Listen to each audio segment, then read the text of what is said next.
पूर्वक स्मरण करते हुए मानव व्यवहार दर्शन का विश्लेषण करता हूँ, है ना। तो कैसा ईश्वर है, कैसी व्यापक सत्ता है जो नित्य सत्य शुद्ध और बुद्ध बनी रहती है ना। तो सदा सदा एक जैसी बनी हुई है तो नित्य है, सदा सदा एक जैसी भास आभास माने सदा सदा एक जैसी कल्पना में आती है ना। जब उसका अर्थ ग्रहण होता है तो एक जैसा ही ग्रहण होता है, एक जैसे ही अनुभव में आता है, उसमें कोई विरोध नहीं है, डिफरेंस नहीं है। हाँ, भास आभास एक और अगले लेवल पे है। भास माने जो भाषा से पता लगता है, और दूसरा जब उसका अर्थ स्पष्ट होता है तो आभास कह रहे हैं उसको। जैसे भास आभास प्रतीति और अनुभव, ये चार अलग अलग क्षेत्र हैं। तो मन के लेवल पर जो भाषा से पता लगता है, मन और वृत्ति के लेवल पर जो वो होता है उसको आभास कह रहे हैं। जब साक्षात्कार होता है और बुद्धि में जो बोध होता है तो प्रतीति और बोध, और आत्मा में अनुभव, ऐसे पांचों लेवल पे जो समझ में आता है तो एक जैसे स्पष्ट होता है। सदा सदा एक जैसा सुखप्रद है अनुभव में, और सदा सदा एक जैसा बोधगम्य है बुद्धि के लेवल पर भी देखेंगे तो। ऐसे मन वृत्ति चित्त बुद्धि आत्मा के लेवल पर सत्य जब भी स्पष्ट होता है तो एक जैसे स्पष्ट होता है। और सत्ता को कह रहे हैं सदा सदा प्रकृति होने और ना होने के स्थलों में वैभव, माने जहाँ प्रकृति है वहाँ भी वो है, और जहाँ प्रकृति नहीं है वहाँ भी है। और सत्ता जड़ चैतन्य में पारगामी और परस्परता में पारदर्शी है। वैभव माने उसका जो प्रभाव है एक जैसा दोनों जगह, जहाँ प्रकृति है वहाँ भी और जहाँ नहीं है वहाँ भी, मतलब इसलिए इसको पारगामी कह रहे हैं। जहाँ इकाई है उधर भी उसका वैभव है, जहाँ इकाई नहीं है वहाँ भी है, इसीलिए इसको कह रहे हैं हर जगह व्यापक है। सत्तामयता को ही फिर परमात्मा ईश्वर लोकेश चेतना निरपेक्ष। अब इसमें कौन बताएगा, बताओ। ईश्वर क्यों कह रहे हैं या परमात्मा क्यों कह रहे हैं? आत्मा से भी सूक्ष्म है ना, परम है जो, जैसे अणु से सूक्ष्म परमाणु है ना। तो आत्मा से भी सूक्ष्म है, क्योंकि आत्मा तो एक प्रकृति है, प्रकृति का अंश है, उससे भी जो आर पार निकल गया उससे भी सूक्ष्म है। इस अर्थ में इसको परमात्मा कह रहे हैं, है ना। ईश्वर लोकेश चेतना, इसको आगे स्पष्ट किया ही है ना। और सहअस्तित्व ही नित्य है, यही ज्ञान है। सहअस्तित्व में ही नियम नियंत्रण संतुलन न्याय धर्म सत्य स्पष्ट है। फिर जड़ और चैतन्य को बता रहे हैं। जड़ जो इकाइयां जो अपनी लंबाई चौड़ाई ऊंचाई की सीमा में काम कर रही हैं, और चैतन्य जो पुंजाकार रूप में काम कर रहा है। पुंजाकार का मतलब है एक, जैसे बात हुई थी कि पूरे शरीर में है ना, वो एक शरीर के ही आकार में अपने को बना लेता है। तो ये पूरे शरीर में ही घूमता रहता है ना, इसके पुंज के रूप में पूरे शरीर में जो घूमता रहता है इसको पुंजाकार कह रहे हैं। माने यदि जीवन को देखेंगे है ना, तो जिस तरह से शरीर है उसी आकार में उसको कह रहे हैं पुंजाकार। तो अपने अपने जो जड़ इकाई है वो अपनी लंबाई चौड़ाई ऊंचाई की सीमा में काम करती है। जैसे इसमें जो परमाणु है वो अपनी सीमा में ही काम कर रहे हैं, धैर्य धैर्य धैर्य, जबकि ये चेतन है, ये उससे अधिक क्षेत्र में क्रियाशील है पुंजाकार स्वरूप में।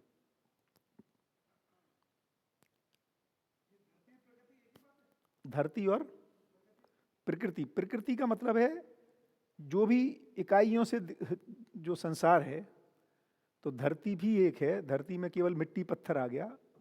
फिर पेड़ पौधे दूसरा प्रकृति का हिस्सा है, पशु पक्षी। धरती बेसिकली पदार्थ अवस्था हो गई, पेड़ पौधे प्रकृति में सारी समाई हुई है। तो दो ही चीजें हैं, माने व्यापक है और व्यापक में प्रकृति है, संप्रक्त प्रकृति। प्रकृति जब कह रहे हैं तो उसमें सब आ गया, अदर देन व्यापक जितनी भी इकाइयां हैं। ऐसा तो नहीं है शायद हो भी सकता है, मुझे नहीं पता है। और प्रकृति में फिर दो ही तरह की इकाइयां हैं, जड़ और चैतन्य, है ना। तो व्यापक के अलावा जो कुछ भी है, जो भी इकाइयों से बनी हुई रचित रचनाएं हैं, वो सारी की सारी प्रकृति है। ये इंपॉर्टेंट है। जागृत मानव ही दृष्टा पद में है, भ्रमित मानव दृष्टा पद में नहीं है। दृष्टा पद का मतलब उसको सही जैसी सच्चाइयां, हाँ जी, वैसा देख पाए चीजों को, है ना। तो दृष्टा पद का मतलब है जैसी चीज सच्चाइयां हैं वैसा देख पाना। तो ये जागृत मानव ही देख पाता है, बाकी का मानव पूरा नहीं देख पाता है ना। वही गलती है, अधूरा देख पाता है।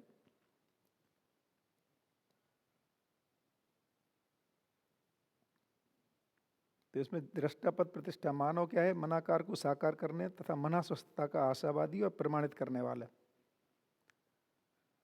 दृष्टि से जो प्राप्त समझ है, अवधारणा और अनुभव ही दर्शन है। और दृष्टि क्या है, वास्तविकताओं को देखने, समझने, पहचानने की क्रिया। वास्तविकताएं जैसी हैं उसको ऐसा देख पाना, समझ पाना, पहचान पाना, मूल्यांकन कर पाना। व्यापक वस्तु अखंड और इकाइयां अनंत है ना। अखंड माने जिसका कोई खंड नहीं है, जिसकी कोई टुकड़े नहीं है, जिसकी कोई सीमा नहीं है, जो सर्व देश काल में विद्यमान है, नित्य वर्तमान है। और इकाई जो छह ओर से सीमित है। तो व्यापक और अनंत में अंतर क्लियर है ना।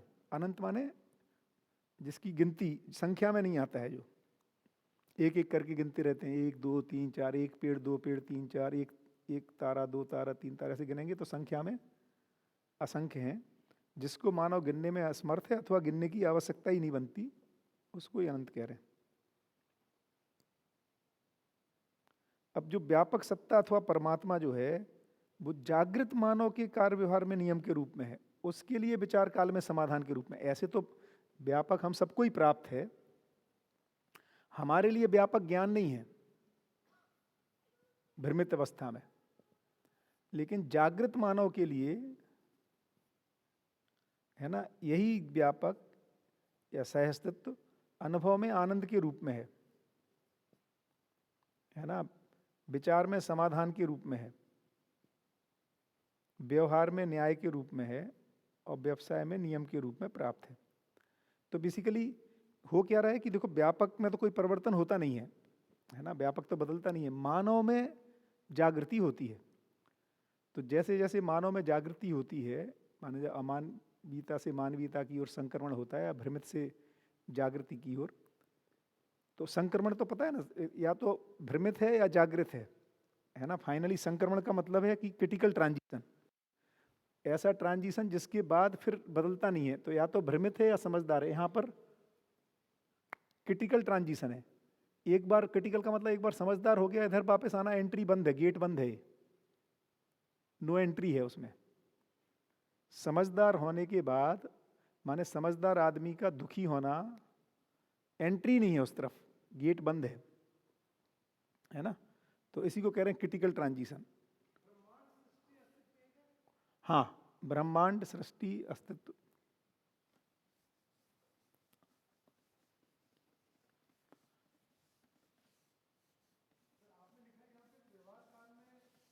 हाँ, न्याय के रूप में।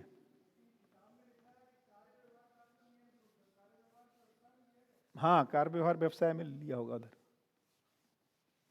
नियम ही न्याय है फाइनली। मानव में जो प्रकृति में जिस तरह का नियम है, मानव के साथ नियम को देखेंगे तो न्याय है वो।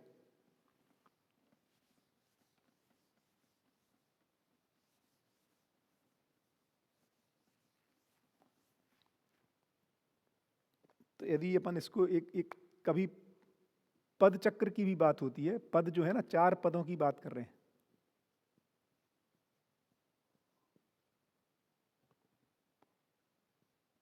तो एक है प्राण पद,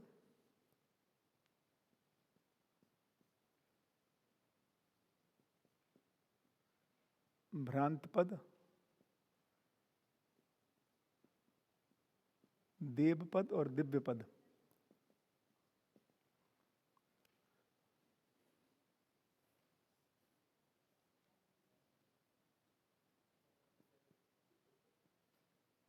पदार्थ अवस्था और प्राण अवस्था, ये प्राणपद चक्र है। इसमें क्या होता है कि पदार्थ जो है वो भौतिक जगत रासायनिक जगत में कन्वर्ट होता है यौगिक में, और वापस फिर से पदार्थ अवस्था में आ जाता है।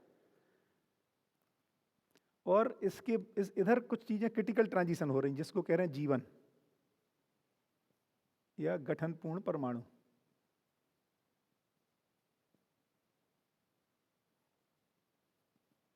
है ना, ये एग्जिट हो गया, अब ये इस चक्र में नहीं आता है वापस।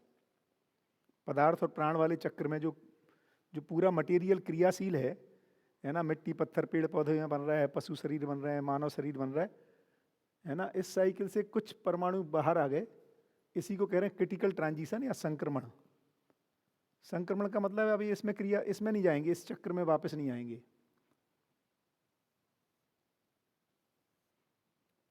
उसके बाद इधर आ रहा है जीव अवस्था, माने इस प्राण अवस्था का शरीर, पशु शरीर और जीवन, और भ्रमित ज्ञान अवस्था या मानव, है ना, इसको कह रहे हैं फिर भ्रांत पद। ये है प्राण पद चक्र और ये है भ्रांत पद चक्र। और इसमें से फिर कुछ बाहर निकल जाते हैं जो इस चक्र में फिर वापस नहीं जाते, है ना।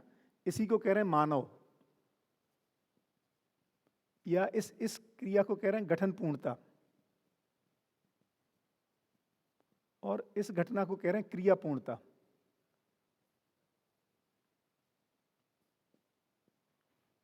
है ना, ये जो पूछ रहे थे क्रिया पूर्णता क्या होता है, तो पदार्थ और प्राण अवस्था में एक चक्र चलता रहता है, कुछ बाहर आ जाते हैं, इनको कह रहे हैं जीवन। फिर जीव अवस्था और ज्ञान अवस्था में इसमें चक्र चलता रहता है ना।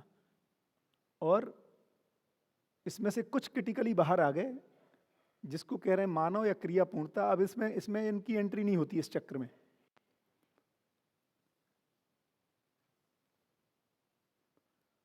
यहां पर है फिर मानव और देव मानव, इसको कह रहे हैं देवपद चक्र।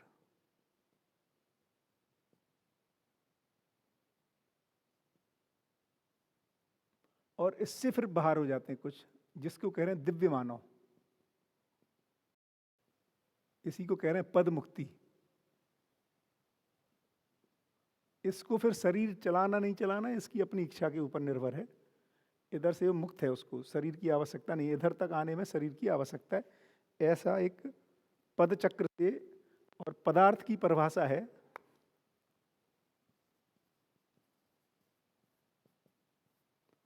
पद भेद से जो अर्थ भेद को व्यक्त करता है।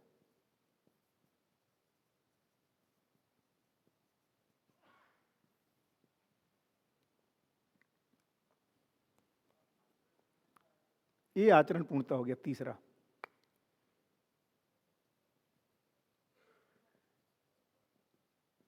तो इस तरह से 3 पूर्णताएं हैं, और हर पूर्णता के बाद उसकी निरंतरता हो जाती है। गठन पूर्ण हो गया तो ऐसे ही बना रहेगा, इसकी निरंतरता। मानव पद में आ गया तो इसकी निरंतरता, यहां से सुख की निरंतरता है ना। और आचरण पूर्णता के बाद सुख शांति संतोष आनंद की निरंतरता है ना। इसी के फिर डिटेलिंग में अपन आगे पढ़ेंगे इसमें कि मानव पद में कि क्या विषय स्वभाव दृष्टियां हैं, और देव मानव पद में क्या है, और दिव्य मानव पद में क्या है।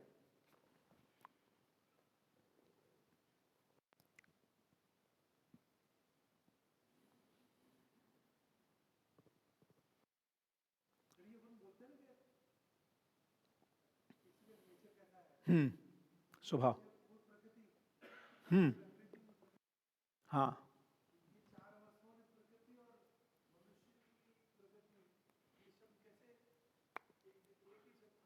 हाँ, ये तो अपन बहुत सारे बोलचाल में अलग अलग पर्यायवाची के रूप में शब्दों का प्रयोग है ना।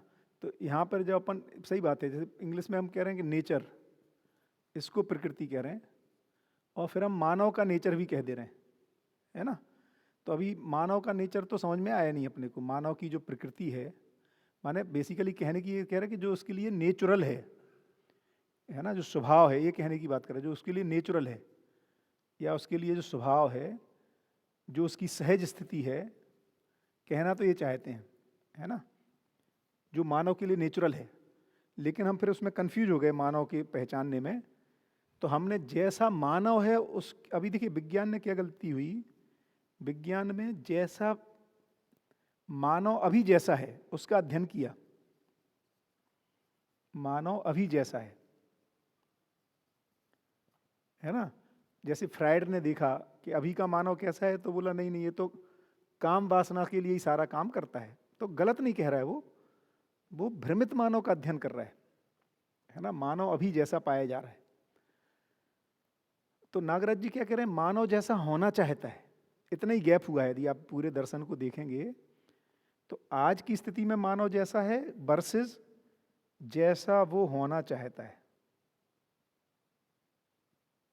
तो जब इसको अध्ययन करते हैं जैसा वो होना चाहता है, तो फिर कुछ और ही स्टेट नेचुरल, अभी अभी हम कह रहे हैं ना, गुस्सा करना नेचुरल है आदमी के लिए, क्योंकि हम ये देख रहे हैं कि वो गुस्सा करता हुआ पाया जा रहा है।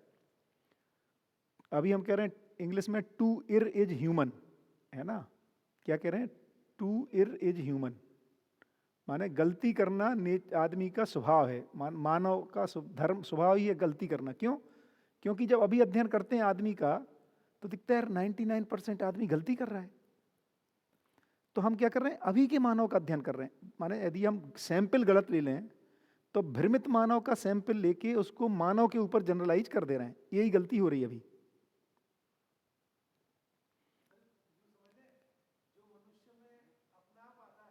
हाँ हाँ, मतलब अभी देखो बढ़िया, यदि बहुत बढ़िया है, यदि हम ऐसा मान लें, इसमें एरर कहाँ हो रही, एरर ये हो रही कि यदि वो नेचुरल होता तो बदलने की कोशिश क्यों करता। तो नेचुरल किसको कहा जाए, है ना। यही पूरा बेसिकली पूरी डिजाइन है कि नेचुरल माने माने मनुष्य में जो जन्म से जो नेचुरल हो रहा है वो तो हो रहा है कि वो न्याय का याचक है, सही गलत को समझना चाहता है ना।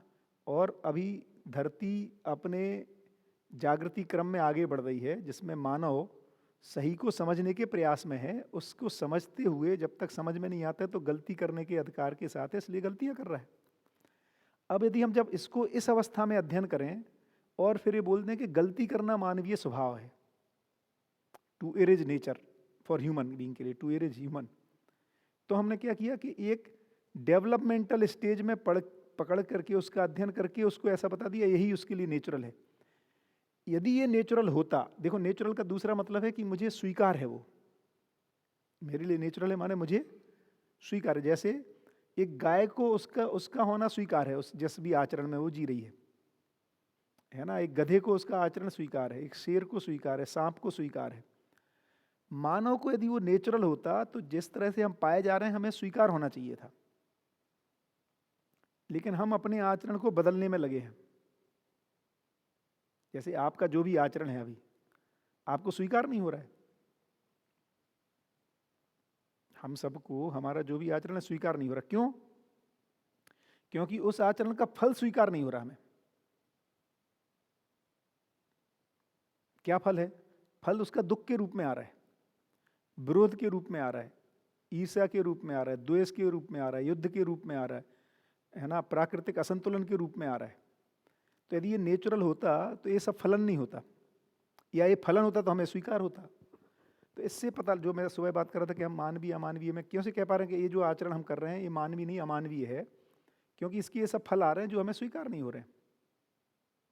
ये बढ़िया इंपॉर्टेंट है, इसको पकड़ लेना चाहिए। क्योंकि बहुत सारे जो नेचर लवर्स हैं, है ना, जैसे लोग बोलते ही हैं हमें कपड़े ही नहीं पहनने चाहिए, हम कपड़ों के साथ तो पैदा नहीं होते। तो हमारे लिए नेचुरल क्या है, कपड़े पहनना कि कपड़े नहीं पहनना? क्या नेचुरल है? अरे कपड़े पहनना नेचुरल है हमारे लिए। क्यों? क्योंकि हमारे में यदि वो नेचुरल होता तो वहां से भागते काहे को, कपड़े कपड़े क्यों ईजाद करते हम? देखो ये बहुत इंपॉर्टेंट है, क्योंकि ये बेसिक्स हैं कुछ जिसको अपन को समझना पड़ेगा। क्योंकि बहुत सारे नेचर लवर्स जो हैं, है ना, और कोई बता रहा था अभी तो कहीं किसी देश में ऐसा कुछ कम्युनिटी भी बनाई है उन्होंने। एक तो आदिवासी कपड़े नहीं पहनते, मजबूरी है नहीं कपड़े उनके पास। एक है कि हमारे पास है, हम नहीं पहनना चाहते हैं क्योंकि हमें लगता नहीं नहीं हम नेचर के करीब करीब जाना चाहते हैं। आदमी के लिए नेचुरल तो वो है। तो क्या चीज है आदमी के लिए नेचुरल, इसको पहचानना पड़ेगा। अपन ये कह रहे हैं कि मानवीयतापूर्ण आचरण आदमी के लिए नेचुरल है। शिफ्टिंग क्या कह रहे हैं, क्या चीज नेचुरल है? क्यों? क्योंकि आदमी के लिए सुखपूर्वक जीना नेचुरल है। क्यों? क्योंकि सुख में वो बना रहना चाहता है, इसलिए नेचुरल है। दुख उसके लिए नेचुरल नहीं है, क्योंकि दुख में वो रहना नहीं चाहता है। द्वेष नेचुरल नहीं है, द्वेष में रहना नहीं चाहता है। हाँ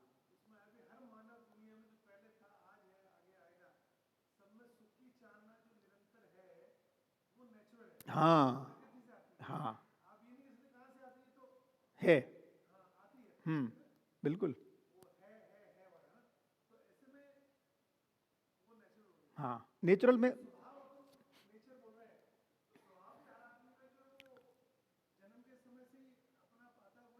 हाँ यही कह रहा हूँ, देखो ऐसा नहीं है, बस इसी को समझना पड़ेगा। तो तीन तरह की चीजें हैं जिसको अपन पहचान रहे हैं।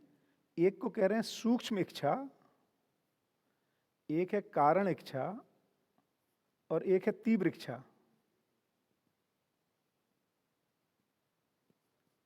नहीं बट इसको पहले क्लियर करो, एक पहले वाले मुद्दे को। नेचुरल का मतलब क्या होता है आदमी के लिए, माने स्वाभाविक क्या है आदमी के लिए?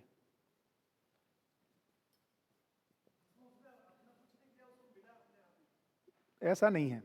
हाँ अपने इसको इसको नहीं ऐसा देख सकते हैं, बट इसी को देखने के कई तरीके हैं। अपने आप उसको क्या मिला? तो सुख की चाहना मिली।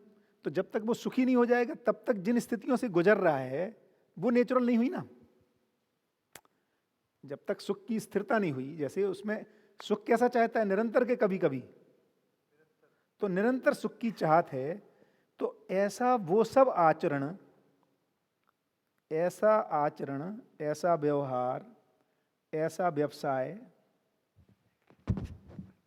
ऐसा अनुभव, ऐसा विचार जो इसको सुनिश्चित कर दे, वो ही आदमी के लिए नेचुरल है। ये इतने इतने ही शिफ्ट कर रहे हैं अपन। हाँ मतलब मानवीयतापूर्ण हाँ आचरण हाँ लेकिन वो अभी, प्राकृतिक है। हाँ लेकिन अभी देखो, अब हाँ ऐसा अपन कह रहे हैं कि क्यों, उसका तर्क को समझ के चलना पड़ेगा। क्योंकि मानव जो जन्म ले रहा है वो गलती करने के अधिकार के साथ जन्म ले रहा है। मानव जन्म कैसे ले रहा है? गलती करने के अधिकार के साथ और सही करने के अवसर के साथ। जो जन्म लेने की घटना है, जैसे इस धरती पर हमने अत्याचार किए, मान लो है ना, एक धर्म दूसरे धर्म से लड़ा, हमने राजाओं ने युद्ध किया। तो फिर यदि ऐसे अध्ययन करेंगे तो लगेगा कि लड़ाई लड़ना नेचुरल है आदमी के लिए। क्यों? क्योंकि जन्म तो उसने एक दूसरे के साथ लड़ लिया वो, लेकिन लड़ाई स्वीकार नहीं हुई और हम शांति की खोज में चल दिए। चाहे यूएन की स्थापना की हो, चाहे महापुरुषों ने प्रयास किए हों, इससे पता लग रहा है कि मानव लड़ लेता है। लड़ना मजबूरी है, लड़ना नेचुरल नहीं है। तो पीस नेचुरल है आदमी के लिए, शांति नेचुरल है, परस्पर हार्मोनी में जीना नेचुरल। जबकि एक भी आदमी हार्मोनी में जीता हुआ नहीं पाया जा रहा है, मान लो, या बहुत कम पाया जा रहा है। उसके बावजूद हम ये कह रहे हैं कि हार्मोनी नेचुरल है, डिसहार्मोनी नेचुरल नहीं है। इसको पकड़ना पड़ेगा। सब मैंने इसको यूं समझा हाँ। कि एक तो हर मानव की चाहना निरंतर सुख की प्राकृतिक है, हाँ और वो चार में से काम हमेशा कर रहा होता है। या तो वो व्यवसाय कर रहा होता है, या व्यवहार या कर रहा विचार है, कर रहा होता है, अनुभव। या किसी साथ बिल्कुल व्यवहार कर रहा होता है, या अनुभव कर रहा होता है। बिल्कुल ठीक है। तो दुनिया का हर मानव इन चार में से कोई ना कोई काम हर समय कर रहा है। तो इन चार समय में जो आदरणीय नागराज जी ने बताया है कि अनुभव काल में आनंद वगैरह ये सब जो, तो वो अगर उस तरह से चले तो वो नेचुरल है, तो उसका निरंतर सुख की चाहना पूरी हो सकती है। बस ये है। तो निरंतर सुख के लिए जो उसका व्यवहार होना चाहिए मानवतापूर्ण, उसमें ये चार काल में क्या क्या होना चाहिए वो आ गया। बस वो नेचुरल है। तो इसका मतलब अभी हम सब जो अननेचुरल, नेचुरली हम सब अननेचुरल हैं अभी, ये बात स्पष्ट होनी जरूरी है। जबकि बोलते तो यही है कि यार सबका नेचर अलग अलग होता है। हाँ जो लड़का लड़की देखने जाते हैं शादी के लिए, वही वही अरे भाई वही। नेचर देखो इसका यार। यही यही मुद्दा है। नहीं तो यदि हम यही मैं कह रहा हूँ, देखो दो विज्ञान में इतनी सी एरर हुई है कि विज्ञान ने आज के मानव का सर्वेक्षण किया, सर्वे है ना, और सर्वे करके उसने जो ट्रेट्स निकाले, जैसे मैं अभी अपन यहाँ अपन सर्वे करें इन जनरल, तो बोले गुस्सा आता है? हाँ भैया आता है। सबसे पूछा, सर्वे में आ गया 99% लोग गुस्सा करते हैं। तो मानव का नेचर से क्या है? नेचर क्या है? गुस्सा करना नेचुरल है, ऐसा निष्कर्ष आ गया। तो विज्ञान ने सब सर्वे के आधार पर निकाला है, और क्या, जो इलॉजिकल हो गया फिर तो। और क्या, ठीक है। यही तो गलत हो गया भाई। देखिए क्यों, देखो अच्छा फिर भी देखो, पहले बाकी चीजों में सही क्यों हो गया? विज्ञान फंस कहाँ गया? मानव को उसने बाकी 3 इकाइयों जैसा समझ लिया। जैसे जड़ मान लिया। जैसे उसने जब लोहे का आचरण को अध्ययन किया तो सब जगह लोहे का आचरण एक जैसा निकला, तो उसको लगता है सर्वे करना तो ठीक तरीका है। नीम का सर्वे किया, उसमें सब में कड़वापन पाया गया, तो उसको लगता है सर्वे से रिजल्ट आते हैं। गलती कहाँ हो रही? वहां पर अस्तित्व सहज विधि से पेड़ पौधों का, पदार्थ का, पशु पक्षियों का आचरण निश्चित रहता है, इसलिए सर्वे से रिजल्ट ठीक आ जाता है। मानव का आचरण ज्ञान विधि से निश्चित होना था, तो जो जिसका निश्चित नहीं है वो अधिक संख्या में है अभी, उनका भी सर्वे करके देखा, उसमें उल्टे पुल्टे रिजल्ट आ गए। यहीं फंस गया वो। तो अभी वो उल्टा मानता है, जो महापुरुष या जो व्यक्ति उनसे भिन्न पाया जा रहा है, जो मान लो गुस्सा नहीं करता है, उसको लगता है ये अपवाद है, ये नेचुरल नहीं है। ये बहुत बढ़िया, आपने बढ़िया समझाया कि 3 अवस्थाओं का आचरण निश्चित है, तो उनमें सर्वे में एक जैसे रिजल्ट आए, तो उसी विधि को यहाँ लगा मनुष्य दिया। पे लगा बस, दिया। बस, और चूंकि अभी मनुष्य जागृत नहीं है, तो उसमें सब में जो अननेचुरल चीजें हो रही, गुस्सा, उसको उसने मान लिया ये नेचुरल है। बस भगवान, इतना ही सही अननेचुरल को नेचुरल मान लिया। बस इतना सही गलती हो रही कि हम आदमी के शैशव काल में, माने मानव जो प्रकृति पूरी है उसमें जो मानव अवस्था है, जो ज्ञान अवस्था है, जिसको अभी यहाँ है, जो भ्रमित स्थिति में है, जिसको अभी इस स्थिति में माइग्रेट होना है, यहाँ पहुँचना है, इस स्थिति में अध्ययन करके हम उसके नियमों को पहचानने की कोशिश कर रहे हैं, और इसलिए हम सब एरर कर दे रहे हैं। यही मानव जब इस स्थिति में आएगा, उस समय आप जब समाज का अध्ययन करोगे तब सही निष्कर्ष आएंगे। इसलिए अभी उल्टा है। अभी जो कोई बिरले लोग, इसलिए बोल रहे हैं बिरले लोग, कोई साधु महात्मा सबके लिए कुछ अपन अनन्यता पूर्वक जीता है, तो उनको रामकृष्ण परमहंस, विवेकानंद, महावीर, ये सब अपवाद लगते हैं। These are not the law, rule नहीं है। ये कुछ बिरले लोग हैं जो जिसमें कुछ गड़बड़ हो गई उनकी। चूंकि हर मानव में नहीं था, तो उनको महापुरुष बोल दिया। हाँ, जबकि वो पुरुष है exactly. हम पशु चेतना में हैं। ये हुई मुद्दा, हम पशु हैं, अगर सीधे सीधे बोले बिल्कुल तो। बिल्कुल, हम पशु और राक्षस मानवीयता में, शरीर में दिखने में मानव है, आकार से मानव, बिल्कुल ठीक है। Okay okay. ओहो, तो यार उसका अध्ययन करके उसको स्थापित करना था कि हमारे लिए ये नेचुरल है, जिसको हमने जो अननेचुरल स्थिति में जो जी रहे हैं अधिकांश मानव, इस स्थिति में उसको हमने नेचुरल बता दिया, और जिस स्थिति में जाना था उसको हमने सुपर नेचुरल बोल दिया, जो कि नेचुरल था। ऐसा गलती हो गई अपने से। अब लेकिन सवाल ये बनता है, क्या बात कर रहे हैं आप? कौन होते हो ये कहने वाले कि ये अननेचुरल है? सवाल कहाँ से खड़ा होता है कि यार 700 करोड़ लोग गलती कर रहे हैं और एक आदमी ठीक कर रहे हैं, 50 आदमी ठीक कर रहे हैं, उसको आप नेचुरल कह देते हो, और जो बहुतायत में लोग कर रहे हैं उसको आप अननेचुरल कह रहे हो। आपको इसका कहने का अधिकार आया कहाँ से? वो तो अब इससे क्लियर हो गया, निरंतर सुख की चाहना से। बस वो जो सुबह क्लियर हुआ, क्योंकि ये खुद ही परेशान है, ये खुद ही अपने आचरण को बदलना के लिए तैयार बैठा है। यार मैं तो परेशान हूं अपने व्यवहार से, अपने ही विचार से। यहां से स्पष्ट हो गया कि ये इसके लिए नेचुरल नहीं है। डस्टर बदलना पड़ेगा, डस्टर।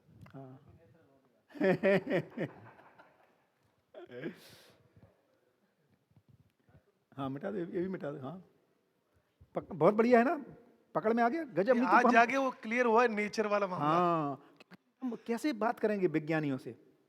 वो तो सर्वे कर रहा है, वो बोला क्या बात कर रहे हैं, चलो अभी पूछते हैं 100 लोगों से जाके, भोगोन्माद में डूबे हैं कि आता भी नहीं? रहता ना अखबारों में कि ब्रिटिश की संस्था ने ये सर्वे किया, हाँ, तो उसके आधार पे मान रहे हैं। वो ही निकल के आ रहा है।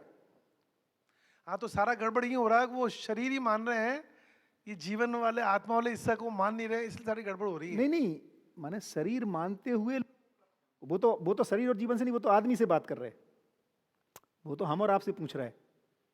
हाँ, तो वो हमको खाली शरीर ही मानते हैं ना। नहीं, वो नहीं मानता है।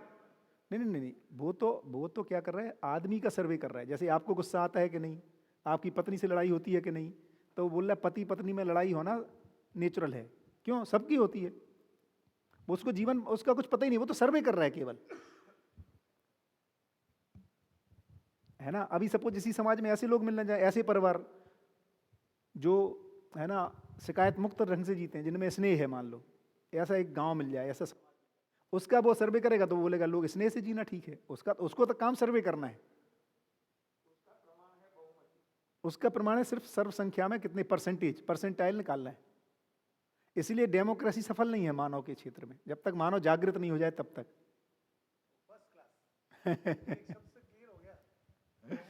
बहुमत के बस, वो तो बहुमत से चल रहा है, उसको जीवन आत्मा परमा कुछ लेना देना नहीं। वो तो आपसे पूछा, वो लिखा भी रहता है, 1000 लोगों से सर्वे किया, किस देश में किया, किस जाति के लोगों से किया, तो सोम भाई कहते हैं सभी जातियों में एक ही चीज कॉमन है, पति पत्नी में झगड़ा पाया जाता है समान रूप से, है ना। तो वो तो ऐसा अध्ययन करके बता रहा है। तो इसलिए अब अपन किस तरह से कह पाए, देखो ये नागराज जी की बड़ी सफलता है कि इसको कैसे कम्युनिकेट कर पाए कि वो बोले बेटा तुम ही बताओ, तुमको गुस्सा स्वीकार होता है कि नहीं, सिंपल। हम बोलते नहीं है। इसलिए जो निरीक्षण वाली विधि को अपनाया ना, अच्छा पहले निरीक्षण की विधि को अपनाते नहीं थे लोग, क्यों नहीं अपनाते थे? उनको लगता था यार मैं तो सामान्य आदमी हूं ना, मैं कैसे सच्चाइयों को समझूंगा। भाई किसी महापुरुष से पूछो ये बात, मेरे से पूछ रहे। तो चूंकि वो सूक्ष्म इच्छा सब में चाहत के रूप में समाई हुई है, इसलिए हम अपनी सहज स्वीकृति, सत्य जो है वो सहज स्वीकृति में पहचानने में आता है। तो इसलिए कॉलन लगा के डालेंगे तो हो जाएगा सर बाद में। हाँ हाँ बढ़िया। तो ये बहुत ही इंपॉर्टेंट है भैया, नेचुरल क्या है आदमी के लिए। नहीं तो हम कई लोग ऐसा बोलते हैं भैया कपड़े पहनना अननेचुरल है, घर में के मकान में रहना अननेचुरल है। अरे भैया आदमी में सुरक्षा की चाहत नेचुरल है, आदमी में अपने शरीर को स्वस्थ बनाए रखना नेचुरल है, इसलिए उसको आंधी से, तूफान से, धूप से, बारिश से बचाना चाहता है, इसलिए कपड़े पहन लेता है।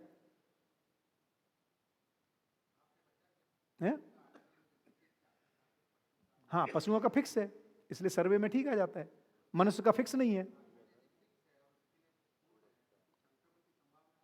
उसमें नहीं है संक्रमण की संभावना, मानव में है। हाँ बहुत बढ़िया, ये ठीक है। तो ये तो गजब, ये आप ये कह रहे कि वो है बेसिकली, बहुत बढ़िया, गुड। एक बार सवाल सबको समझ में आया कि नहीं आया? क्या गजब सवाल पूछा है, ये हुई ना बात। सवाल बताओ भाई, बहुत गजब का सवाल है, और इसका उत्तर जो बताएगा मजा आ जाएगा। बहुत ही गजब का सवाल पूछा है, बहुत बढ़िया सवाल पूछो फिर से। हाँ हाँ बहुत ही गजब का सवाल। प्रश्न ये है कि जैसे पशु का आचरण फिक्स है और उसके लिए पूर्ण मानते हैं, तो जैसे अभी पद चक्र बताए तो उसमें संक्रमण का बताया कि एक बार संक्रमण करके फिर पशु जो जीवन पशु शरीर चला रहा है वही संक्रमण करके मानव शरीर चलाएगा। तो यदि उसका आचरण फिक्स है तो उसमें यदि फिर संक्रमण की संभावना कैसे रहेगी यदि पूर्ण है उसके लिए? तो सवाल समझ में आया? कितनी गजब का सवाल है। देखो यदि हर आचरण निश्चित है तो गठन पूर्ण होगा ही क्यों, या बदलाव क्यों होगा इसमें?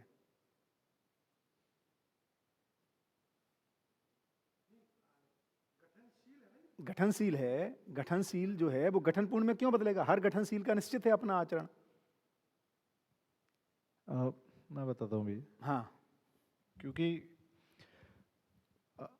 अस्तित्व ही सह अस्तित्व है, और अस्तित्व में जड़ चैतन्य इकाइयाँ है, या गठनशील और गठनपूर्ण परमाणु है।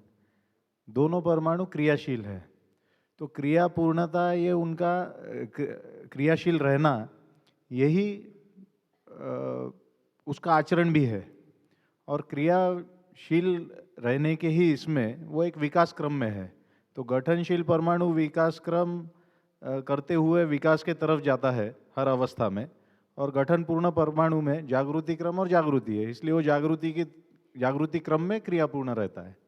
तो अपनी क्रियाशील रहने के लिए ही उसका एक अवस्था से दूसरे अवस्था में जाना होता है। बताओ प्रीतम भाई को क्लियर हुआ कि नहीं? नहीं देखो इम्पोर्टेंट ऐसा हाँ, ऐसा हाँ, है, बढ़िया बढ़िया। हाँ ऐसा है कि जो भी इकाई है उस जिसमें भीगी डूबी घिरी है वो है ईश्वर। जो भी है ये एकमात्र पूर्ण है।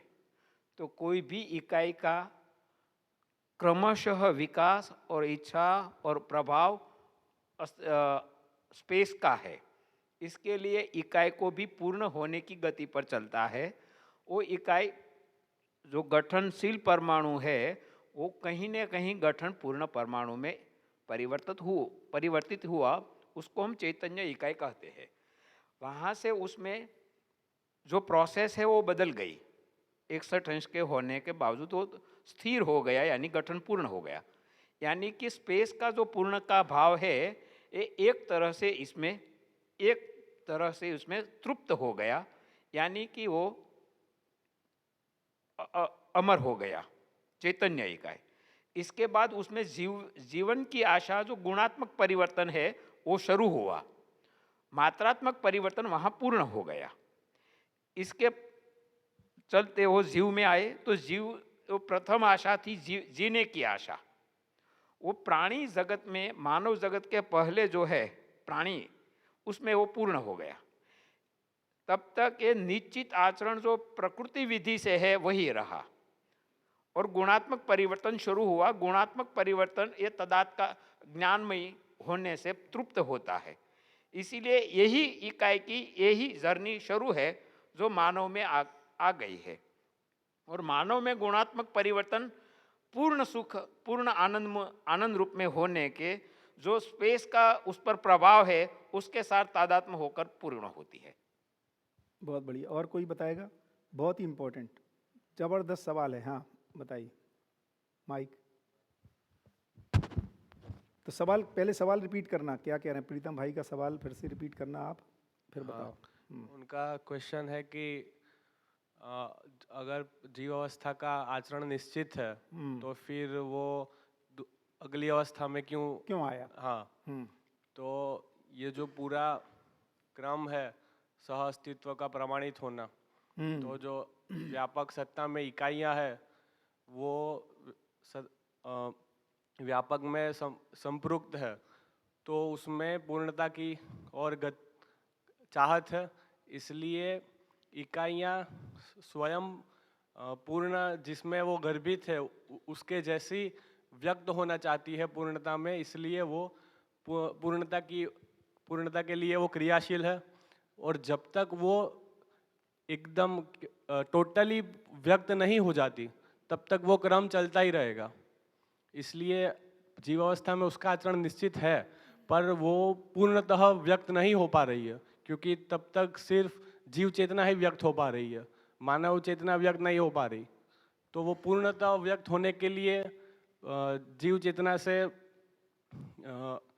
मानव चेतना, फिर देव पद और फिर दिव्य पद में पद मुक्ति, मतलब आचरण पूर्णता। मतलब ये जो पूरा क्रिया है वो आचरण क्रिया पूर्णता, मतलब गठन पूर्ण जड़ पहले तो मूल चेष्टा से परमाणु बना अंशों का, फिर वो परमाणु गति करते करते गठन पूर्ण हुआ, फिर गुण उसमें मात्रात्मक परिवर्तन हो गया, और अब गुणात्मक परिवर्तन करते करते क्रिया पूर्णता और आचरण पूर्णता।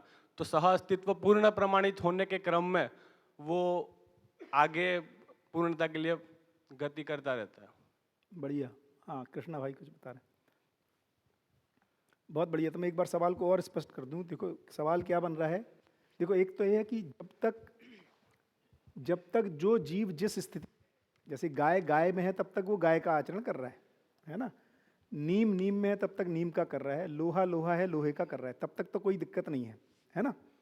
अब आ रही कि ये अगली स्थिति क्यों घटित हो रही है, और इसको विज्ञान भी खूब जूझता रहा। इसमें विज्ञान का क्या आंसर है, किसी को पता हो तो बताना। विज्ञान भी तो इस बात को देख ही रहा है ना कि हो तो रहा है, घटना तो घट रही है ना, घटना तो घट ही रही है ये वाली। विज्ञान क्या कहता है इस बात को है? हाँ, एक तो सर्वाइवल ऑफ फिटेस्ट की बात कर रहे हैं, इनर कन्फ्लिक्ट की बात कर रहे हैं, और रूट में देखेंगे तो विज्ञान कह रहा है कि ये बाई चांस हो रहा है, ऐसा है, म्यूटेशन हो रहा है। बहुत बढ़िया, गुड, तो है ना। और इसीलिए विज्ञान यहाँ पर अटक गया, ये म्यूटेशन ऐसा ही क्यों हो रहा है, वहाँ उसके पास उत्तर नहीं है। इसलिए वो बोलता है कि there is possibility of multiverse, multi universe की पॉसिबिलिटी है। यदि जी ग्रेविटेशनल जो कांस्टेंट है कैपिटल जी, उसकी वैल्यू बदल जाए, एच प्लैंक कांस्टेंट की वैल्यू यदि कुछ और हो जाए तो ये universe could have been different universe, इसी को मल्टीवर्स थ्योरी भी कह रहे हैं। तो विज्ञान ये कह रहा है कि गलती हो जा रही, म्यूटेशन जो है एक गलती है ना, रैंडम गलती है वो। बढ़िया, बहुत बढ़िया, गुड। तो अपन क्वेश्चन पे ठीक जगह पहुंच गए। हाँ बताइए। अभी की चर्चा से जो समझ में आया एक तो वो भी रखूंगा, और बाकी इससे निकल के फिर मेरा कुछ प्रश्न है बहुत बढ़िया। उसको रखूंगा। देखो यदि ये स्पष्ट हो गया ना, इससे कम में ईश्वर की महिमा समझ में नहीं आएगी। नहीं तो ईश्वर जो जो जो व्यापक वाला ईश्वर है ना, वो डेड वस्तु जैसा है। यहीं से उसकी ईश्वर की वैभव जो पूछ रहे थे, यहाँ से ईश्वर का वैभव समझ में आएगा। हो गया सही। बताइए। कृष्णा अस्तित्व भाई। में दो तरह की वास्तविकताएं हैं, एक तो व्यापक है, एक तो और दूसरा है परमाणु। और व्यापक जो है वो पूर्ण है, और उसमें परमाणु उसमें डूबा भीगा घिरा है। तो उसमें डूबे भीगे घिरे होने की वजह से जो परमाणु है वो भी पूर्णता की ओर गतिशील होता है। तो उसका गंतव्य है पूर्णता परमाणु का।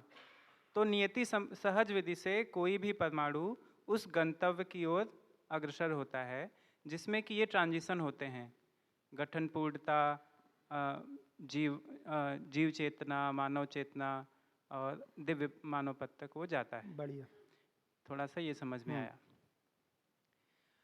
अब जो भी उसके पास मानव के पास कर्म स्वतंत्रता है, लेकिन बाकी परमाणुओं को देखें, जड़ को, तो उसके पास कर्म स्वतंत्रता नहीं है। ठीक है। तो इससे समझ में आता है कि मानव के पास कर्म स्वतंत्रता है तो वो दिव्य मानव तक अपने प्रयास विधि से पहुंच सकता है। बिल्कुल ठीक है। लेकिन परमाणु के पास कर्म स्वतंत्रता नहीं है, तो वो कोई प्रयास नहीं कर सकता कि अभी हाइड्रोजन का परमाणु है, वो बढ़ते बढ़ते जड़ में पहुंचा, फिर जीवन में पहुंचा, जीवन में भी अलग अलग स्तर में पहुंचा। तो ये एक नियति सहज विधि से ही हो रहा है। बिल्कुल ठीक है। तो इसमें ऐसा भी समझ में आता है कि इसका मतलब ये टाइम बाउंडेड है। जब वो उसके पास कर्म स्वतंत्रता नहीं है ट्रांजिशन करने की, बहुत बढ़िया। तो ये जो है टाइम बाउंडेड है कि एक परमाणु अभी परमाणु अवस्था में है, वो मानव पद तक पहुंचने में एक निश्चित समय लेगा। जैसा आपने सुबह में कहा कि वो एक निश्चित गति में है, अभी हिंसा करके उसको मार दिया हमने, तो उसकी उस निश्चित गति को हम रोक दे रहे हैं, जो कि नीति सहज विधि से वो उसकी निश्चित गति है। बहुत बढ़िया, अच्छा सवाल है। तो इसमें मेरा प्रश्न अब दूसरा, समझ गया, वो टाइम से प्रश्न आ गया, अभी तक सब बदल जाना चाहिए था। नहीं। हाँ। तो इसमें मेरा प्रश्न और ये करेंगे, है, अच्छा करेंगे। हाँ बहुत बढ़िया, गुड। इसमें प्रश्न ये है कि इसका मतलब जब टाइम बाउंडेड है तो हर एक परमाणु अलग अलग समय से है। नहीं अभी आता हूँ, वो टाइम बाउंड नहीं है, बस उतना ही से इसी में आपका लोचा हो गया। बहुत बढ़िया, ब्यूटीफुल। देखो सबको समझ में आया। यही जो तात्विक में अटके हुए मुद्दे हैं, यदि हमें लगता है, देखो क्योंकि ये बहुत प्रचलित है, हम लोग बोलते रहते हैं बोलचाल की भाषा में, चीज़ें समय से हो जाती हैं, है ना, ऐसा बहुत प्रचलित है। ये जो टाइम में आपने अटक दे, बस वहीं पे चेंज है। टाइम को परिस्थिति से बदल दो। टाइम बाउंड नहीं है, सिचुएशन बाउंड है। फिर क्यों? क्योंकि यदि टाइम बाउंड पकड़ते हो तो आपने बढ़िया, आपका खुद ही देखो उसमें वो सेट नहीं हो रहा है। क्योंकि टाइम बाउंड है, इसका मतलब अलग अलग परमाणु अलग अलग समय पे हुए होंगे, है ना, वो सब पूरा बिगड़ ही जाता है, जबकि अस्तित्व अनादि है ना, टाइम का चक्कर ही नहीं है। हाँ हाँ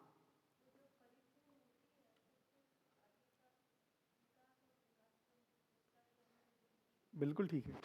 वो क्यों कर रहा है? जैसे अभी मान लो एक कल्पना करो, जैसे जो प्रीतम भाई का, एक एक करके चलते हैं, बहुत बढ़िया है ना।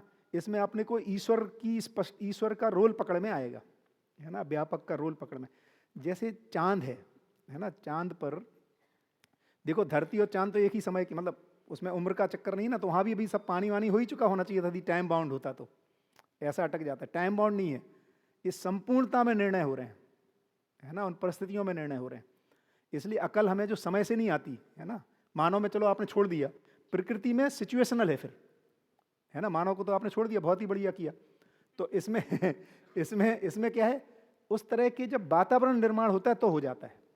है ना। वातावरण समय से नहीं है, वातावरण निर्माण होने से है, उन स्थितियों से है? योग संयोग से है, जिसमें समय नहीं है उसमें, है ना। घटना विधि में समय नहीं है, तो फिर अब स्थिर, आपका सारा स्थिर हो जाएगी चीजें जो अभी है ना। तो इसमें ऐसा कह सकते हैं क्या कि परमाणुओं की संख्या निश्चित है, और क्या, वो घटती बढ़ती ना नहीं है? परमाणुओं की नहीं कहना चाहिए, अंशों की बोल अंशों सकते की, हैं। हाँ हाँ, बिल्कुल। क्योंकि परमाणु तो बस बदल बस सकते हैं, बस changes। बस बस एकदम एक बार पकड़ में आएगा तो वो सारी स्पष्ट हो ही जाएगा। बिल्कुल ऐसा ही है, बिल्कुल ऐसा ही है। वो घट बढ़ ही नहीं सकती, क्योंकि बढ़ेगी तो कहाँ, व्यापक से पैदा होगी क्या, और घटेगी तो क्या व्यापक में समा जाएगी। तो व्यापक में छेद होने पड़ेंगे, या व्यापक को कंसंट्रेट होना पड़ेगा कहीं नए परमाणु को, अंश को बनाने के लिए। इसलिए स्थिर, इसीलिए कह रहे हैं अस्तित्व स्थिर है और जागृति निश्चित है। तो घट बढ़ सकती ही नहीं है ना। व्यापक तो इसमें अपरिवर्तनीयता है उसमें, इसलिए उसमें से कुछ पैदा हो जाए, उसमें कुछ समा जाए, इसकी संभावना ही नहीं है। बहुत बढ़िया, गुड। तो फिर से प्रीतम भाई की बात करते हैं। हाँ समझ लो, बिल्कुल बिल्कुल।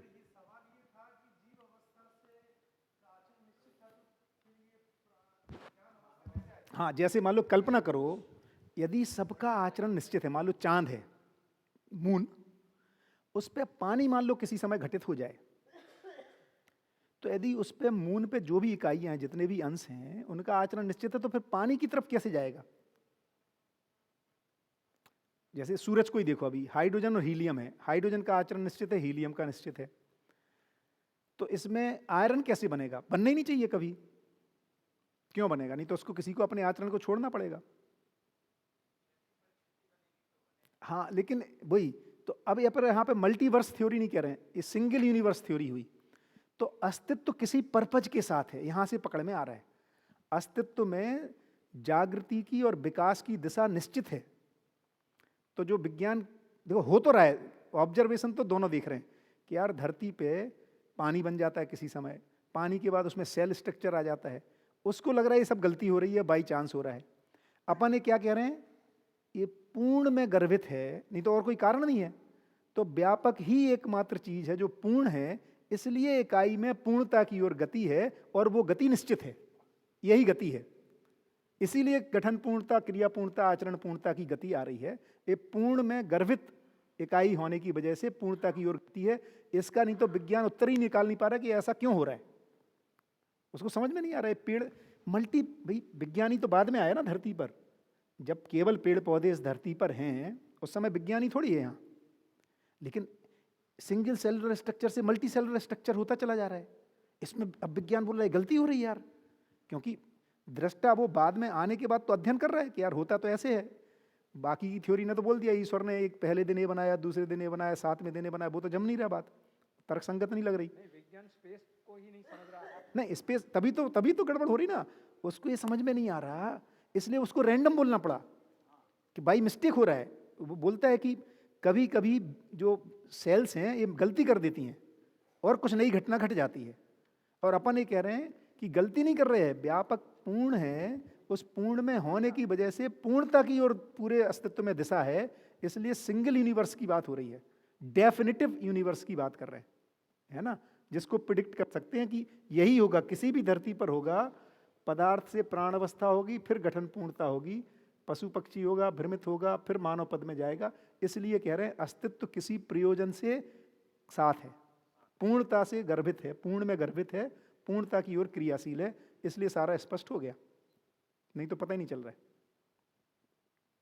बढ़िया। हाँ प्रीतम भाई और कृष्णा भाई, बहुत बढ़िया, अच्छा सवाल है दोनों। आदरणीय नागराज जी ने कहा ना कि 5 लाइन में अगर जीन विद्या को कहना हो तो अस्तित्व से अस्तित्व है, विकास क्रम है, विकास है, जागृति क्रम में जागृति है।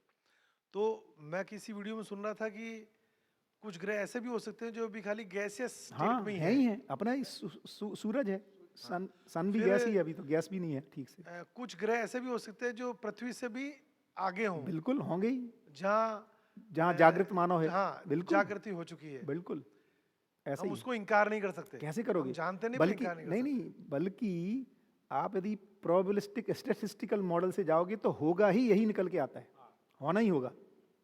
भाई हम अपने को विशेष मानते हैं ना हर जगह, हमारी धरती स्पेशल धरती है, ऐसा मानेंगे तो फंस जाते हैं। असंख्य धरतियां हैं और यदि ये दिशा है तो नेचुरल है कुछ धरतियां होंगी जो जागृति के साथ होंगी, तो स्वाभाविक है। जब हम इससे ह्रास वाली धरतियां हमें दिखाई दे रही हैं तो विकास वाली होंगी ही, वो तो नेचुरल माने डिडक्शन है। ऑप्शन दोनों हाँ। तो जैसे हमारे यहाँ 120 या 78 के परमाणु हैं, हाँ हाँ अलग ग्रह पे हो सकता है कहीं पे कम हो, हाँ, कम ज़्यादा हो सकते हैं, होंगे तो मैक्सिमम इतने ही है, मतलब ठीक है ना? हाँ ये ठीक है, कम ज़्यादा हो सकते हैं, जैसे अभी हैं ही, चांद पे कम कम है, है, हाँ ठीक है। सूरज पे तो 2 ही हैं, हाइड्रोजन और हीलियम। तो अब ये विकास क्रम में हाँ जी, आगे कभी चंद्रमा पे ऐसा हो सकता है कि होगा ही, होना ही चाहिए, मतलब आप नहीं करो होगा ही कहना मुश्किल है, वो परिस्थितिगत है, समयगत नहीं है, वो वातावरणगत है। समय से नहीं कह सकते कि होगा ही, क्या देखिए, क्योंकि क्या हो रहा है कि पूरा एग्जिस्टेंस एज ए होल काम करता है ना, तो इसलिए वो निर्णय जो है वो अस्तित्व सहज उसमें है, वो उनकी परिस्थिति पर निर्भर कर रहे हैं। जैसे मान लो हम इस पे परमाणु बम गिरा दें, मान लो धर सूरज जैसा बना दें इसको, तो अब कौन से ग्रह पे क्या सिचुएशंस बनेगी और कहाँ पर फिर नया प्रकटन शुरू होगा, ये नहीं हम प्रिडिक्ट नहीं कर सकते। तो आप ये कह रहे हो कि परमाणु वंश सब एटॉमिक पार्टिकल तो हैं पहले से, बिल्कुल जैसे व्यापक है वैसे वो भी हैं, बिल्कुल। अब उनमें विकास क्रम में आगे ये परमाणु बन रहे हैं, हाँ जी, कहीं पे 100 भी हो सकते हैं, 50 भी हो सकते हैं, हमारे बिल्कुल ठीक, 108 है। बिल्कुल ठीक। अब भौतिक और रासायनिक क्रिया का चरम जो है वो मेदस्थ हो गया, बिल्कुल ठीक है, बहुत बढ़िया, बिल्कुल इस जो सबसे ज्यादा विकसित इस समय चीज है बिल्कुल ठीक है, फिजिकल केमिकल रिएक्शन से वो मेदस्थ हो गया, बिल्कुल ठीक है, शरीर हो गया, बिल्कुल ठीक है, ठीक है।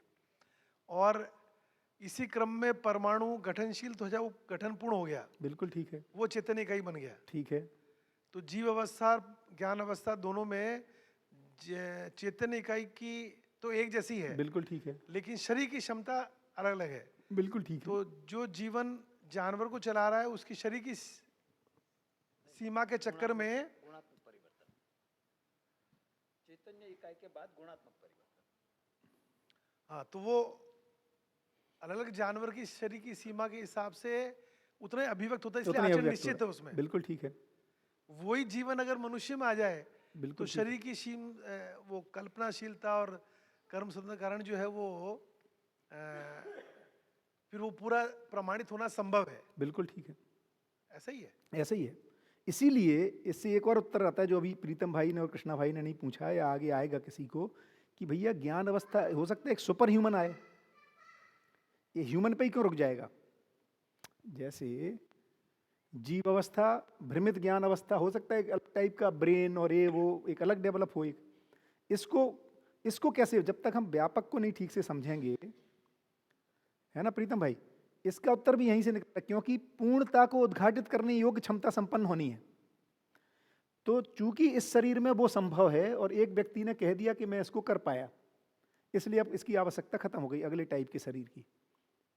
तो हाँ हाँ, बहुत बढ़िया, अच्छे बिल्कुल रूट के सवाल हैं सारे।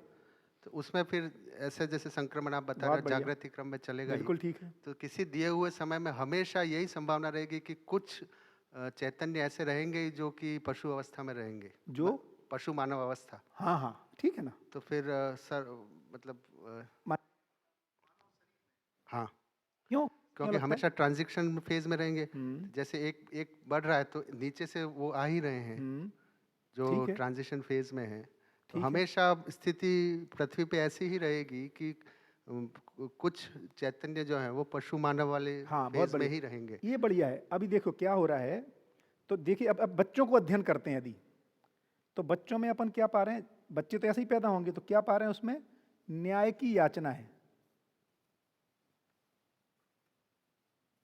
ना, सही गलत को पहचानना चाहता है, सही कार्य व्यवहार का इच्छुक है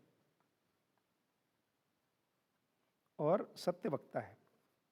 तो अब क्या हो रहा है कि जब हम परंपरा में मानवीय शिक्षा यदि उपलब्ध हो जाती है, तो इसका जो प्रकटन है, ये अभी के इस व्यवस्था की वजह से है ना, क्योंकि 3 चीजें कारक हैं, पूर्व संस्कार या पूर्व प्रवृत्तियां, वातावरण और अध्ययन।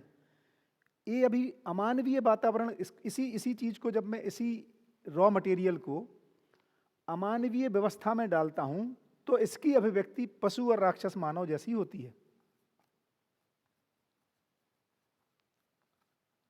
ना, इसकी ना चाहते हुए भी। क्यों ना चाहते हुए? क्योंकि ये इसको खुद को स्वीकार नहीं है, इसके लिए नेचुरल नहीं है ये। यदि इसी में अब यदि मैं मानवीय वातावरण को लगा दूं, माने मानवीय शिक्षा, मानवीय है ना, संविधान, विधि व्यवस्था, तब इसी का मैनिफेस्टेशन मानव के रूप में ही व्यक्त होगा, मानव और देव मानव के रूप में व्यक्त होगा। इसलिए एक समय आएगा जहां पर मानवीय परंपरा रहेगी। ये मुख्य मुद्दा है, माने जो वातावरण का प्रभाव है, इसलिए बदल जाएगा। रॉ मानवीय मटेरियल व्यवस्था तब स्थापित होगी ना जब मानव, दिव्य मानव या देव मानव वाले। बिल्कुल बिल्कुल बिल्कुल, लेकिन हम ही लोग करेंगे। वो मतलब स्थिति आएगी कैसे, क्योंकि निरंतर ट्रांजिशन फेज चालू है। यस, बहुत बढ़िया, ये भी बहुत गजब। तो क्यों आएगी? देखिए क्या हो रहा है, क्योंकि हम अभी अपन उसी स्थिति में तो हैं, हम सब इस स्थिति में हैं। मान लो कोई एक व्यक्ति अनुसंधान करता है, जैसे किसी समय सोचो कि मोबाइल सबके पास कैसे पहुंच जाएगा, है ना। तो कोई एक व्यक्ति उसको अनुसंधान करता है मोबाइल का, और सबको लगता है तो अच्छी चीज़ है, उसको स्वीकार लेते हैं। तो पता लगा सबके पास मोबाइल पहुंच गए, तो किसी ने इसको पा लिया और वो प्रस्तावित कर रहा है, और ये पहले से ऐसा होना चाहते हैं। इस क्रम में घटना घटेगी, इस क्रम में घटेगी, क्योंकि ये मेरी चाहत है, इसलिए घट जाएगी।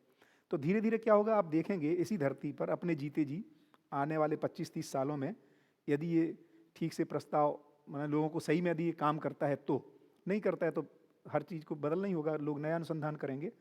तो धीरे धीरे देखेंगे आप, ऐसे जीने वाले की संख्या बढ़ना शुरू हो जाएगी, और उनके प्रभाव में अधिक लोग आना शुरू हो जाएंगे, इसलिए बदल जाएगा। प्रोसेस तो यही रहेगा, टाइम अब कम लगेगा। हाँ, एग्जैक्टली, प्रोसेस यही रहेगा, टाइम कम लगता जाएगा। जैसे बिल्कुल जब हम शक्कर बनाते हैं और उसमें एक क्रिस्टल को डालते हैं, वो क्रिस्टल जैसे जैसे जैसे सारे उसको पूरे को क्रिस्टलाइज कर देता है। एक समय उसमें एक भी क्रिस्टल नहीं है, या दही पूरे दूध को दही में कन्वर्ट कर रहा है। तो आप देखेंगे तो यही प्रक्रिया हो रही है। ये जो है पूरे इसको, इस अमानवीय वातावरण को, क्योंकि अमानवीयता खुद बदलना चाहती है, उसकी ही चाहत है, उसके लिए वो नेचुरल स्वरूप है, इसलिए मानव ट्रांजैक्ट कर रहा है अपने आप को, ट्रांजिशन फेज में ला करके अपने को तैयार कर देता है स्वयं स्फूर्त विधि से कि मैं तो ऐसा ही होना चाहता हूँ। ये विधि घटेगी। क्या बात है, बहुत बढ़िया, जोरदार तालियां, गज, सुखद, गजब। मानव इसी को कह रहे हैं कि देखो इस धरती पर ऐसा नागराज जी ने लिखा है कि ये दिखाई देता है कि अनुसंधान भी हो गया, और शायद मानव उस जगह पहुंच गया है जहां इस बात को उतनी तीव्रता से फील करता है कि अब मुझे बदलना होगा, नहीं तो इस धरती पर भी हो पाएगा कि नहीं, इस कगार पे हम खड़े हो गए। तो बहुत बढ़िया, योग फल में अब घटना घटेगी। बहुत बढ़िया सर, इसको यूं समझें कि जैसे अस्तित्व में अलग अलग ग्रह पे कहीं 25-50 परमाणु, अपने 108 तरह के परमाणु हैं, ठीक है। अब ये परमाणु जो बने, इन्हीं से पदार्थ बन गए, इन्हीं परमाणु में टेम्परेचर, प्रेशर और ह्यूमिडिटी मिल गई तो वो सेल बन गए, सेल, बिल्कुल। तो पेड़ बन गए अलग तरह के, बिल्कुल, इन परमाणु के कॉम्बिनेशन से। और वही जो संगीता बहन कह रही थी, एक स्थिति समृद्ध होती है तो अगली स्थिति में प्रकट। अब उसके बाद इन्हीं परमाणु से, इन 108 परमाणु से गठनपूर्ण परमाणु नहीं बना है, वो परमाणु अंश जो अस्तित्व में है उनसे 108 बने, वैसे ही एक ये 109वां ये बन गया, ऐसे क्या? हाँ, मतलब लेकिन बना तो उन्हीं परमाणु अंशों में से, क्योंकि जैसे ये सपोज अपन इतने तरह के अंश हैं अभी, है ना, तो 2 अंशों का एक घूम रहे हैं, 4 अंश वाला, इनमें से भी कोई एक निकल के इसमें चला जाता है। जैसे अभी कल्पना करो, सूरज पर कितने तरह के परमाणु हैं? 2, हाइड्रोजन और हीलियम। अब इन्हीं में से तीसरा बनेगा, उन्हीं अंशों में से, लिथियम। वो बाहर से थोड़ी आएगा। हाँ ठीक है। बेरिलियम, बोरॉन, उसी में से जीवन बनेगा एक, हाँ उसी क्रम में, उन्हीं अंशों में से। हाँ, इन 108 परमाणु में से भी कुछ अंश निकले होंगे, हाँ, और एक गठनपूर्ण हो गया। बस जो गठनपूर्ण हो गया वो क्रिटिकल ट्रांजिशन हो गया, वो इसमें नहीं घूमता है, वो इस चक्र से बाहर हो गया। हाँ ठीक है। अब वो जीवन जो है, हाँ, अब अभी तो जानवर से पैदा हो रहा है ना, हाँ, गाय से गाय पैदा हो रही है, लेकिन पहली बार। गुड, बहुत बढ़िया, बढ़िया। बताओ सबको बताओ अच्छे से सवाल, ये बहुत गजब का। बिल्कुल, हम बेसिकली अब बेसिकली प्रकृति में, धरती पर प्रकटन कैसे हुआ समझनी है। एक तो समझनी पहली बार पेड़ कैसे आया, बाद में तो पेड़ के बीच से पेड़ आ गया। बहुत बढ़िया, ऐसी पहली बार जानवर कैसे आया, उसके बाद तो जानवर से जानवर वंश बहुत बढ़िया, वृद्धि से हो बहुत गई। बढ़िया, बहुत और बढ़िया। ऐसी पहली बार मनुष्य कैसे आया, ये थोड़ा समझना है आपसे। गुड सवाल, सबको समझ में आया? आज तो एकदम मतलब डेप्थ में चल रहा है, बहुत बढ़िया। तो ये मुख्य मुद्दा है कि यार प्रकटन हो कैसे रहा है। आप कुछ पूछ रहे कृष्णा भाई? हाँ बताओ बताओ।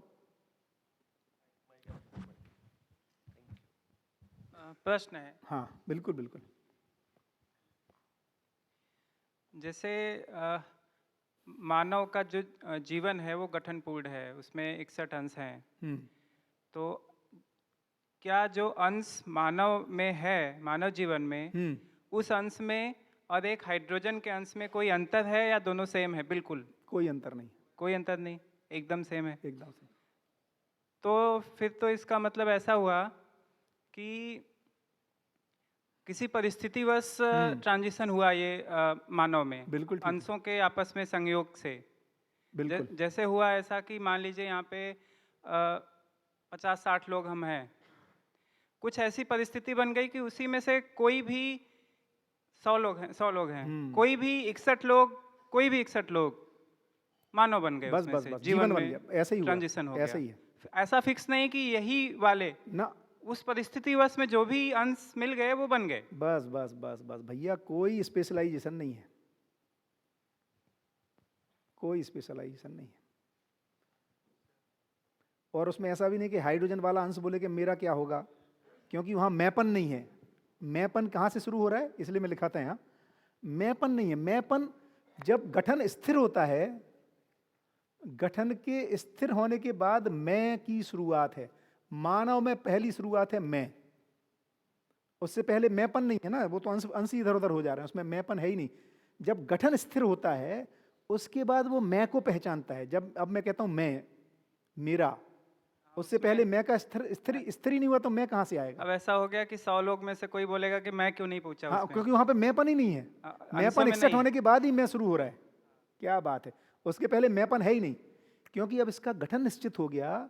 अब इसलिए इसमें एक समय के बाद जब भी मानव शरीर में आता है तब इसको मैं समझ में आता है, मैं भी कोई चीज हूं। उसके पहले जो हाइड्रोजन में मैपन नहीं है, क्योंकि वो तो अंश ही बदल जा रहा है, उसमें गठन ही स्थिर नहीं हुआ है। किसको मैं किसको अंगुलिन्यास करके बोलेगा ऐसा, इसलिए वहां पे मैपन नहीं है। इसलिए ये नहीं है कि यार यार इनका क्या होगा, ये बोलेंगे मेरा क्यों नहीं है, मैं क्यों नहीं गठन पूर्ण हुआ, वहां मैं ही नहीं है अभी। इसलिए मैंने लिखा था वहां कर्ता पद नहीं है, क्रिया है वो। इसलिए 3 अवस्थाओं में क्रिया है, कर्ता नहीं है। कर्ता पद मानव से शुरू हो रहा है, क्योंकि वहां पे मैंपन शुरू हो रहा है। मैं आने से फिर कर्ता पद आता है, और दृष्टा पद आता है, और भोक्ता पद आता है। क्योंकि मैं करता हूं इसलिए मैं भोगता हूं, है ना, मैं दृष्टा हूं इसलिए मैं करता हूं, ऐसा है। इसलिए मैं उसकी जिम्मेदारी लेनी पड़ती है अपने कृत्य की। वही हमने कहीं उधार कहीं और दे दी कि कोई और करता है, यहां से सारा गड़बड़, मतलब एक अंश में गड़बड़ी हुई, एक धारणा ठीक नहीं होने से। 2-3 साल में पहली बार बहुत मजा आया आज। क्या बात है, बहुत बढ़िया, बहुत बढ़िया, बहुत बढ़िया। बहुत ही ब्यूटीफुल डिजाइन है, बहुत ही ब्यूटीफुल डिजाइन है। एरर का चांस ही नहीं है, गलती होती ही नहीं उधर। सारा है ना, पूर्ण में गर्भित होने के लिए, पूर्णता के लिए, इसलिए बिल्कुल स्ट्रिक्ट पूरा, उसमें कोई एरर का मार्जिन ही नहीं है। एरर है नहीं समझ पाने से एरर जैसा लगता है। हाँ,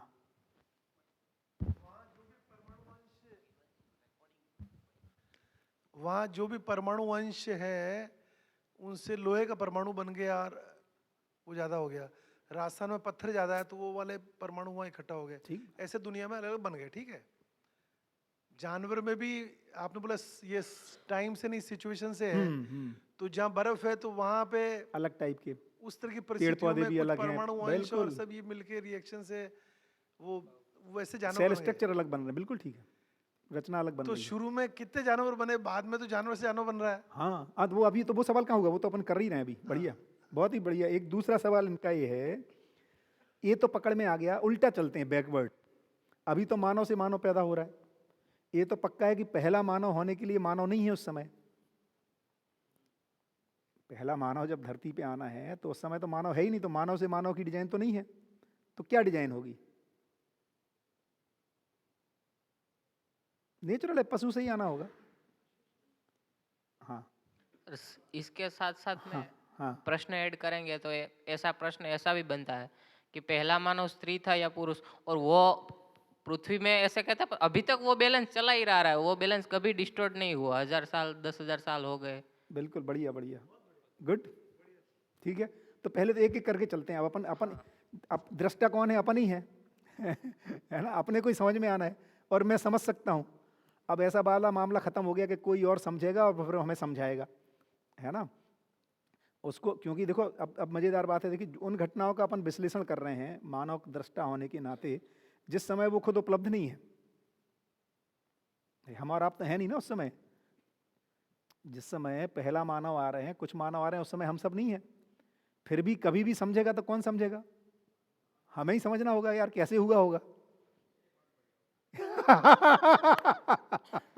है ना, कितनी जबरदस्त बात है।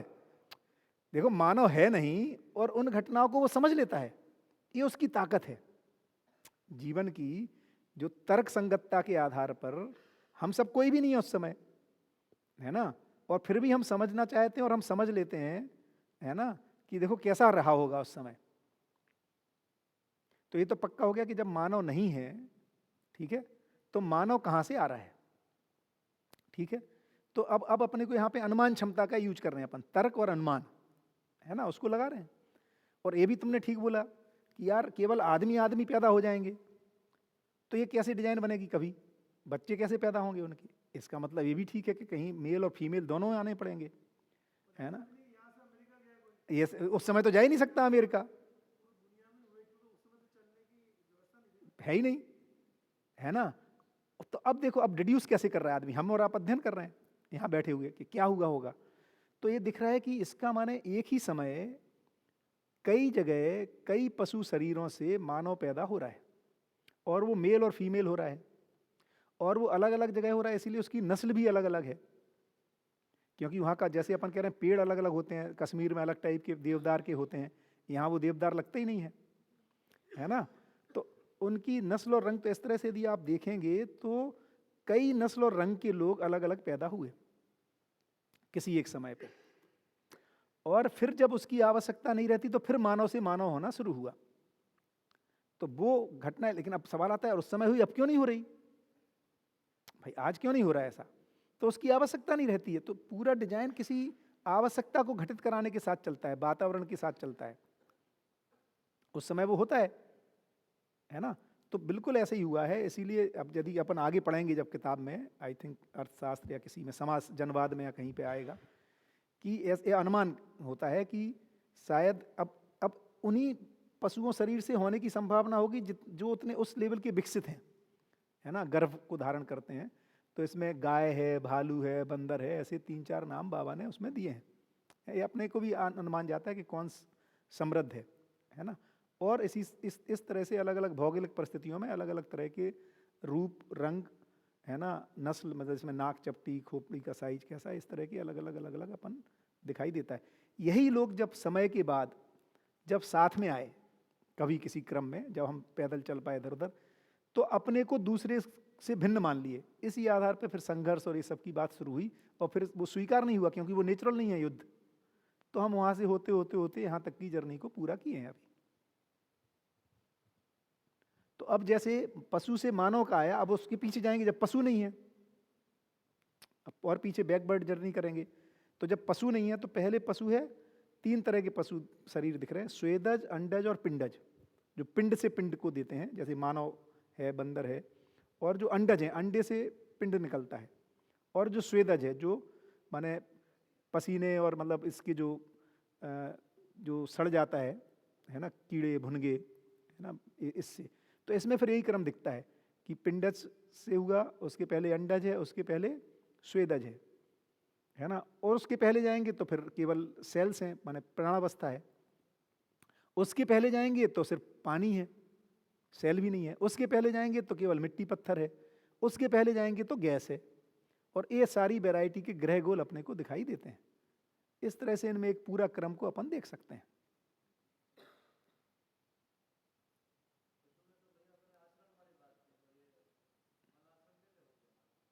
ना पशुओं में जो, हाँ अभी अब बात आई जो बीनू भाई पूछ रहे हैं कि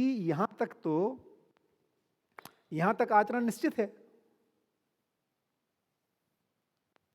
है ना। इसके बाद जो अनाचरण नहीं हो गया, अब देखो ये भी बहुत बढ़िया है एक्चुअली। देखो हम इसको अनाचरण नहीं हुआ, बल्कि यहां पर क्या हुआ, कल्पनाशीलता का विकास हुआ। अब जब इसको अध्ययन करेंगे मानव माने, अब ये है क्या चीज, तो पता चला ये जीवन है। तो जीवन में ही अब मन विकसित हुआ पहले, फिर वृत्ति विकसित हुई, फिर चित्त विकसित हुआ। अब अपन जो काम कर रहे हैं वो बुद्धि के विकास, चित्त और बुद्धि के विकास की बात कर रहे हैं, और फिर आत्मा। तो इसमें भी फिर जब ट्रैक करते हैं तो पता लगता है इसमें एक विकास क्रम हो रहा है।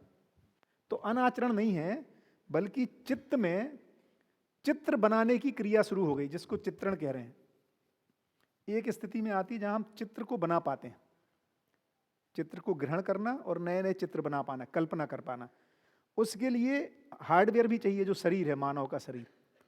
तो सॉफ्टवेयर और हार्डवेयर के संतुलन में मानव नए नए चित्रों को बना लेता है, जिसका नाम है कल्पना। उस कल्पना को साकार करने का भी उसके पास डिजाइन है, हाथ पैर मुंह। इस आधार पर उसको साकार करने गए, उसको अभी अनाचरण जैसा लग रहा है, लेकिन वो अनाचरण नहीं है, बल्कि एक जागृति क्रम की कहानी है। क्योंकि अनाचरण होता तो उसको स्वीकार हो जाता, उसको स्वीकार नहीं हो रहा, उसको तो आचरण ही स्वीकार है। उसी के लिए हम सब लोग मिलकर आज जर्नी कर रहे हैं अभी तक। तो उसमें भी आचरण की निश्चितता का बीज समाया हुआ है मानव में। तो बीज ही फलित होकर के अभी उसको फलन के रूप में पहुंचना है, कि जहां समाज, ये मानवीय समाज हो जाए, जो अपन बात कर रहे थे, ये वाली मानव देव मानव, बीज में पहले से ही पड़ा हुआ है। क्योंकि एक सिद्धांत है कि, और यदि रूट में अब देखेंगे तो पता लगेगा कि पदार्थ में ही पेड़ का बीज पड़ा हुआ था, वृक्ष बनने का या पशु बनने का या मानव बनने का। तो वो क्या बीज है, वो व्यापक रूप में अब जो पूर्ण है उसका, वो उस व्यापक में डूबा भीगा गिरा है, इसलिए यहां तक पूर्णता की जर्नी करता रहता है।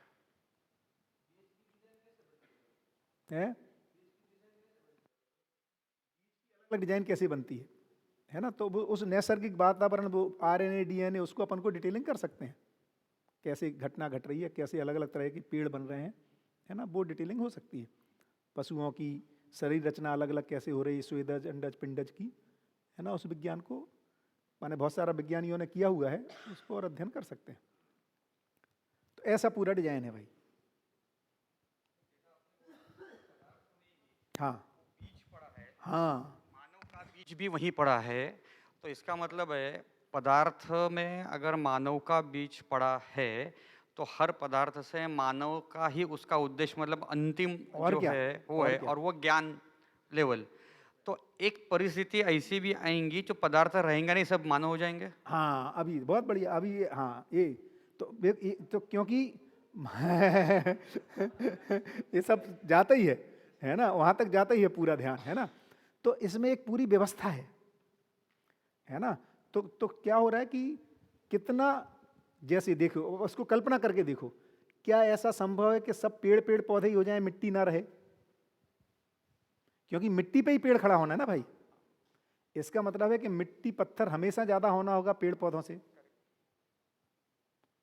तो पशु हो जाए और पेड़ ही ना रहे और मिट्टी ना रहे, तो इसका मतलब कि इसमें कोई एक व्यवस्था का क्रम है, संतुलन वो है ही। वो भी इनबिल्ट है उसमें संतुलन। हाँ, सॉफ्टवेयर वैसा ही बना है वो। परफेक्ट डिजाइन बनी है भाई। हाँ वही तो, आदमी क्या करेगा, सारा स्ट्रक्चर। जयदेव भाई आ गए क्या? सोम भाई, अच्छा मैं तो सोचा था यहीं लेके आओगे। हाँ 5 तो बज गए, तो चाय ब्रेक कर लेते हैं, सोम भाई के दर्शन किए जाए उसके बाद। सोम बहुत बढ़िया, बहुत ही बढ़िया, बहुत ठीक चल रहा है, बहुत ही गजब, मतलब बहुत जोरदार।